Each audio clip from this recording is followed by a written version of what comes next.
Activist Radio is on the air. You have tuned into the Mark Harrington Show, sponsored by Created Equal.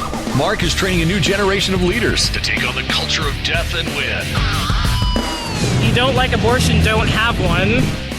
The only thing that can be said to be objective truth is that there is no objective truth. It does come out in one piece.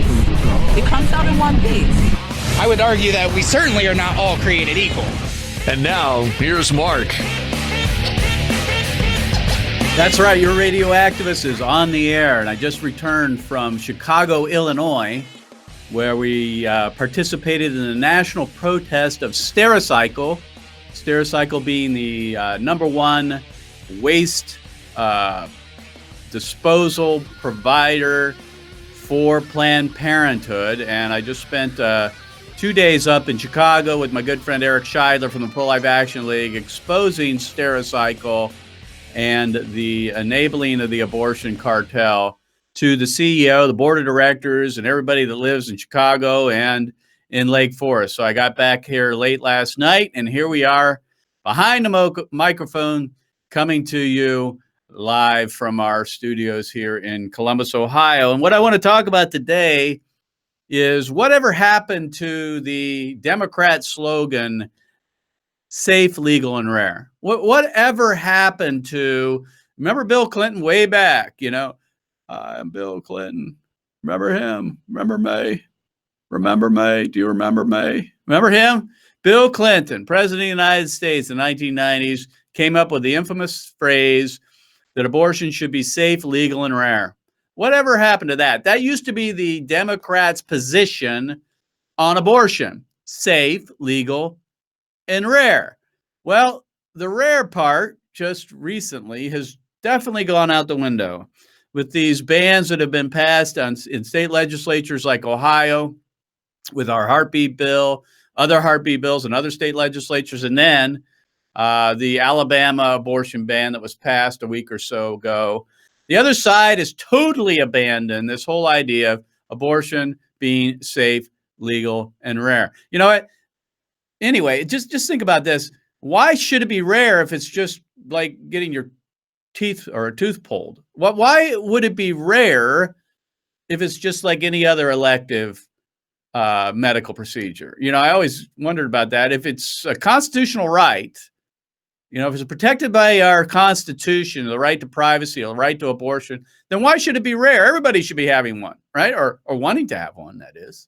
Why do we want it to be rare? It implies the fact that they wanted it to be a rare thing basically implies that there may be something wrong about abortion. But anyway, I digress.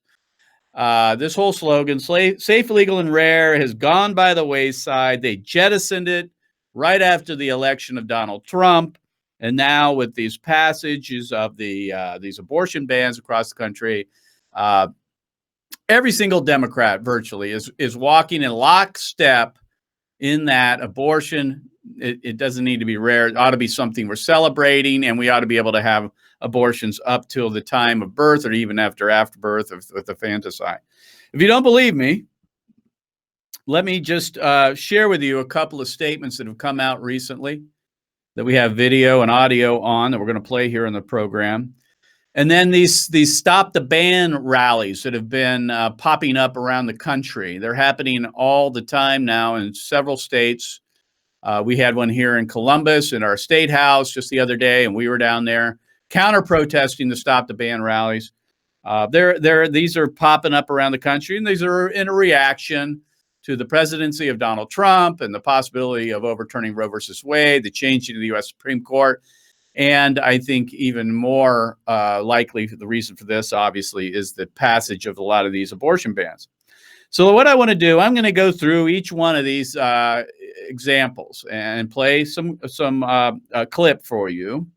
The first one is Joe Biden. Joe Biden, who has now said he's going to run for president. He said that he wants to end the Hyde Amendment, which prohibits taxpayer dollars to go for paying for abortions. The Hyde Amendment's been in place for 30 years. Henry Hyde, the champion pro-lifer Henry Hyde, helped to pass the Hyde Amendment back in the Reagan years, the 1980s.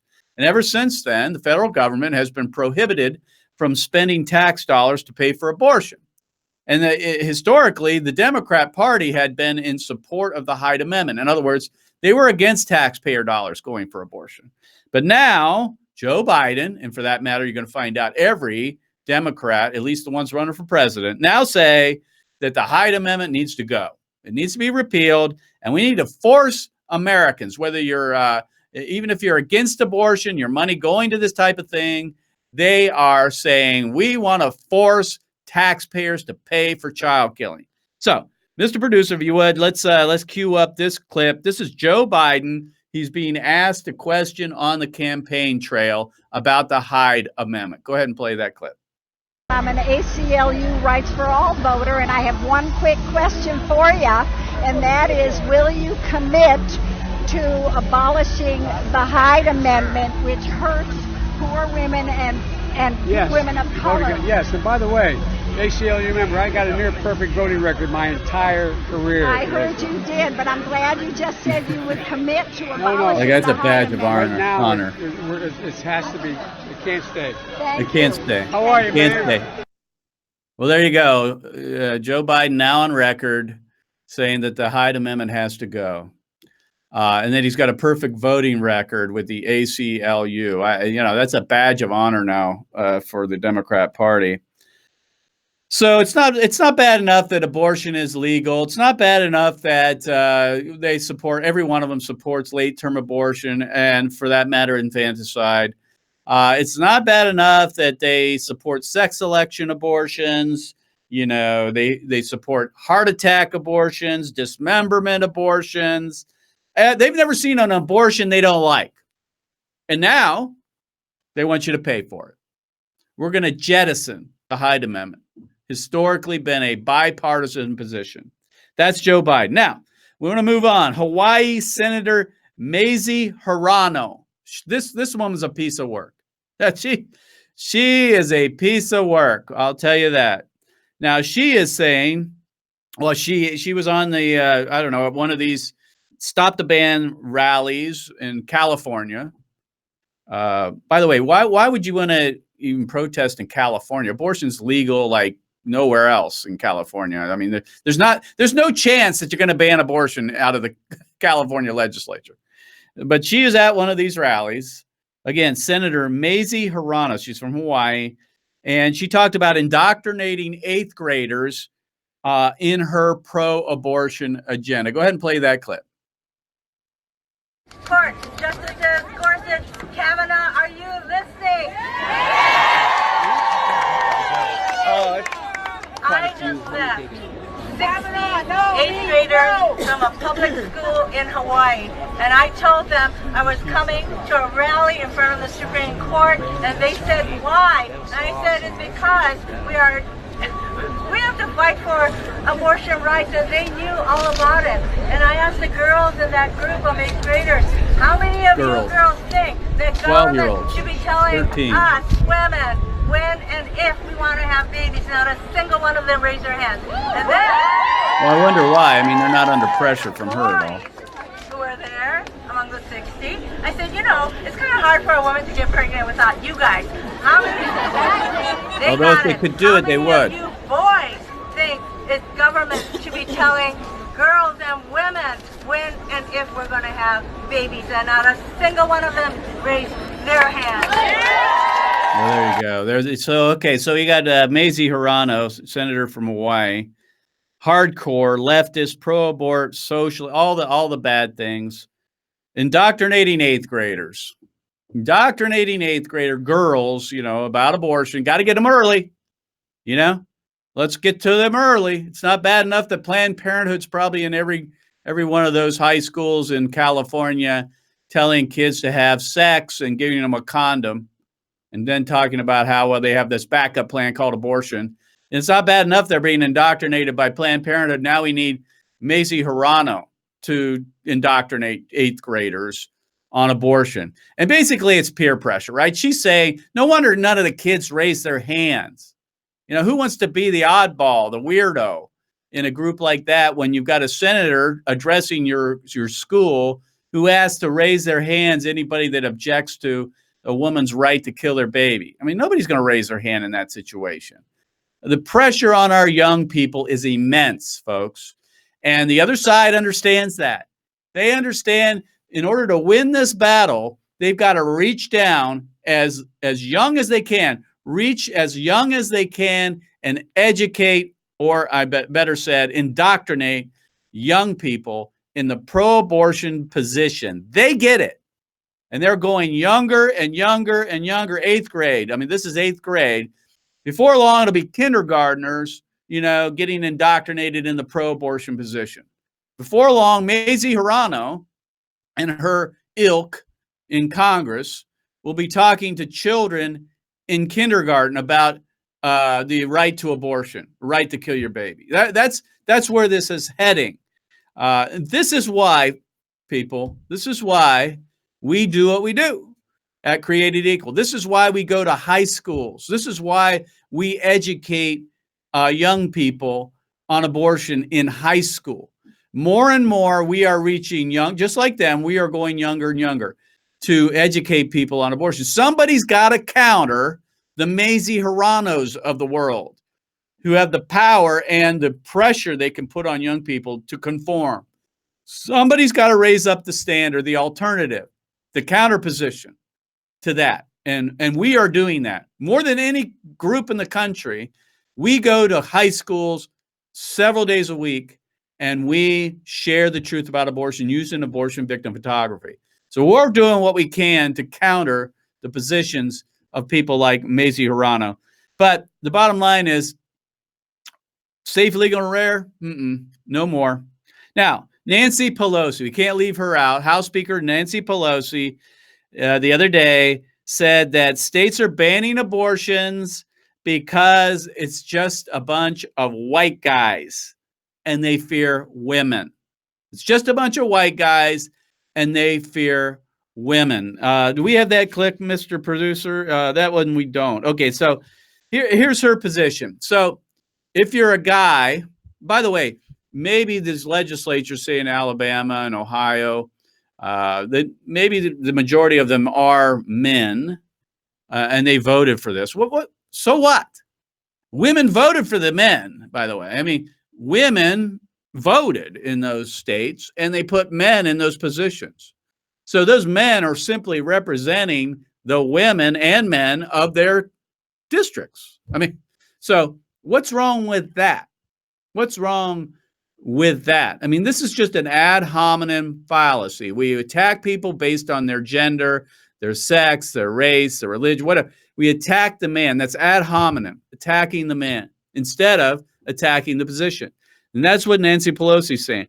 Why throw, and by the way, white.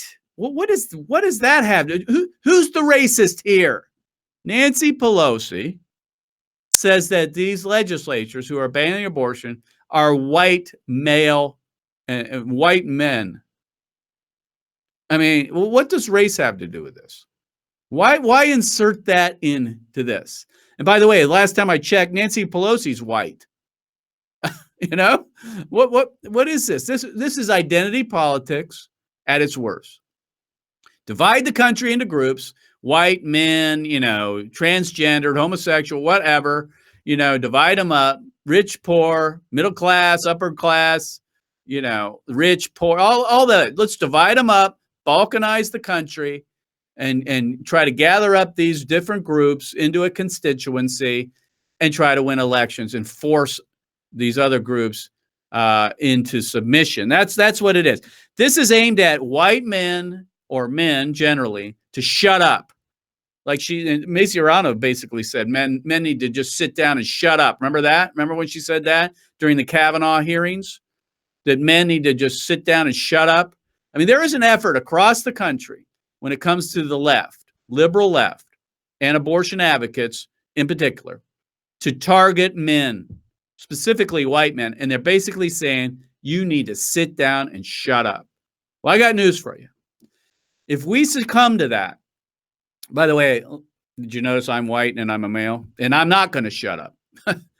Bottom line, I'm not going to shut up. I'm going to get louder, folks, not quieter. But anyway, this effort to make this only about women We've heard that forever from the left, from the abortion advocates, that this is just a woman's issue, right? Because men can't get pregnant, they should have no say in this, right? That's what we've heard. Now, I have to say, and I'm a bit concerned about this, the pro-life movement's buying into that too, in some ways. Because what we'll do in order to kind of keep up with the Joneses here and not, and basically, in many respects, agree with the other side that it's about women, we make it about women. We only have women speak at rallies sometimes. No men are represented. Some of our largest organizations are run by women, which is good. I'm glad for that. We need women in the movement, obviously, no doubt. But there should be a balance. We also need men to speak up. Men with chests. Men that have the courage to stand up and call other men into the battle. We cannot win this with just pro-life women. We can't. Nor can we win this with just pro-life men. If you're going to take one side or the other, you're going to exclude half the electorate in your group in the attempt to outlaw abortion. And if it's just women making the case, I guarantee you what's going to happen. Men are just going to check out. They're going to say, well, I don't have any place in this. There's no place in this for me. There's no fight for me. I won't be welcomed within the pro-life movement if I'm a guy. And we need to come against that, folks. We need strong, courageous, articulate men to take a stand along with our women who are also doing the same thing. So let's move on. Cory Booker. He's vowed to create an Office of Reproductive Freedom if elected president. Think about that. These guys are just trying to outdo each other. An Office of Reproductive Freedom. Well, you know what? We already got that. It's called the U.S. Congress. Yeah, we already got that. It's called the federal courts. What more do we need, Cory? And then Kirsten Gillibrand. She also doesn't think that taxpayers should be exempt from paying for abortions. If you cue up that video, if you would, that audio, Kirsten Gillibrand, she's running for president too. And they're all going over, trying to outdo each other, to out-extreme each other on abortion. And she says that taxpayers should be paying for abortion. Go ahead and play that clip.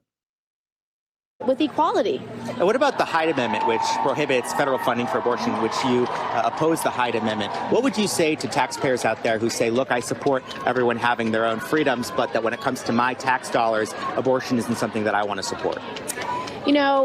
We have a tenet in our Constitution. It's called separation of church and state. Oh, they love that one. I do not believe that is a valid argument. I think that the Hyde Amendment should be repealed and that we actually need to make sure that women, regardless of their income level, have a basic right to reproductive care. It's about our humanity and it's about our basic civil rights. And so I will work to repeal the Hyde Amendment. I will also work to codify. Here's the thing. What does the separation of church and state have to do with the Hyde Amendment? I mean, seriously. Now, I know it plays well because they hate Christianity, right? They hate Christianity. They hate religion unless it serves their purposes. If it serves their purposes, they don't care about the so-called separation of church and state. They don't care whatsoever about that. They'll use religion anytime it advances their cause. We see it all the time on the left, don't they? I sat through heartbeat bill testimony from pro-abortion advocates, and they constantly, regularly used religion to support abortion rights, although they say they're for the separation of church and state. What does taxpayer funding of abortion have to do with the so-called separation of church and state? What does it have to do with that? This is about taxpayer funding. It doesn't have anything to do with religion necessarily. You can be against abortion and not be religious. You just think it's an issue of civil rights. And you don't think your taxpayers, your dollars, should go to something that's morally repugnant. Has nothing to do with religion. This is a straw man. It plays well with the left because they hate Christianity, they hate Christ, they hate God, and they want to take him out of the public square. And so they throw this out there, and it plays well with a lot of people. So again, all of these candidates running for president now are out extreming each other. And the idea that abortion should remain safe, legal, and rare, as Bill Clinton said in the 90s, has gone out the window, totally jettisoned from the party. And let me again exhort you, if you are a card-carrying Democrat or have been for decades, you need to drop out of the Democrat Party. There is no room for a Christian within the Democrat Party because of their position on child killing. They have no limitations up until the time of birth, and they want you to pay for it. If you claim Christ, you can't vote for a person like that. And I exhort you, get out of the Democrat Party now. All right, now I want to finish the program with one last clip. And this is really interesting because, as we saw earlier here, Nancy Pelosi said that these abortion bans are being passed by in state legislatures. They're being passed by white men. Remember that? She said only white men are passing it because they fear women and they're trying to force women to, remain pregnant or whatever. Here's the thing. There are a lot of white men on their side of the equation too, by the way, which I think men obviously should have a say in this, a big say in this. They're at least 50% of the problem, right? They should be 50% of the solution. But on their side, they have white men too at their rallies. White men too. And I want to play a clip. This is a white man reacting to us when we went to the Stop the Bans rally here in Columbus, Ohio at our state house the other day. This is a white man. Now, you can't see, obviously, in radio whether he's white or not, but this is a white man. And it's okay if you're white and you're male and you're pro-abortion because you support a woman's so-called right to choose. Now, this guy is a perfect representation of the type of men that come to these rallies. We're going to play this clip. Now, this one's pretty extreme. So go ahead and play the clip, Mr. Producer. You think pro-lifers should be shot? I think that pro-lifers who stand between patients and their doctors deserve something. Deserve to be shot? They deserve to be shot. You think they deserve to be shot? I do think that. Okay, he just said that pro-lifers deserve to be shot. When they're standing between a patient and their doctor. Basically, this guy goes on for several minutes, basically saying, again, this guy's a white man, saying that pro-lifers should be shot. Shot. Now, he's against abortion. I'm sorry, he's for abortion, which is the dismemberment of a human being limb by limb in utero. So he's for violence. It's okay when you kill a baby. And he's also for shooting pro-lifers. Now, think about this. If this were a pro-life man saying that pro-choicers deserve to be shot, this would be national news. CNN, MSNBC, the Wall Street, New York Times, all these places, this would be top story. Pro-lifer says pro-choicers need to be shot. But because it's a pro-abort man saying about pro-lifers that they should be shot, crickets from the media, But this goes in that narrative of the extremism of the Democrat Party and the pro-abortion lobby right now in America. This whole idea of safe, legal, and rare is gone. It's done. It's over. And because of what's happening with Donald Trump and the possibility of changing the Supreme Court and overturning Roe versus Wade, and these state legislatures passing these abortion bans, the other side's freaking out. I mean, they're going into orbit and they're out extreming each other to the point that we have a man saying that pro-lifers should be shot. And we've seen over and over in the last several weeks and months attacks on pro-life advocates like Created Equal and others across the country. So, folks, get in the game. Get in the game now. We've got something you can do. July 16 and 17 in Ohio, in Columbus, we are having what we're calling the Day of Action. The Day of Action. Come out and join us. We'll train you. We'll take you out on the street for 2 days of activism and training.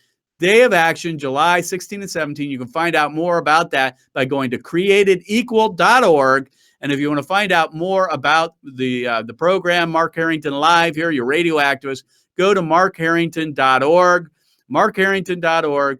Be with us for the Day of Action, July 16 and 17, here in Columbus. If you're in the tri-state area, Michigan, West Virginia, whatever, Pennsylvania, come to Columbus and be part of the Day of Action, July 16 and 17. And go to markharrington.org to find out more about our radio program. We'll see you next time. God bless you. God bless America. And remember, America, to bless God. You've been listening to Mark Harrington, your radio activist. For more information on how to become a witness against the evil plague in America, call Created Equal at 614-269-7808, 614-269-7808, or go online to createdequal.net, createdequal.net. Be sure to tune to The Mark Harrington Show next time for your marching orders in the culture war.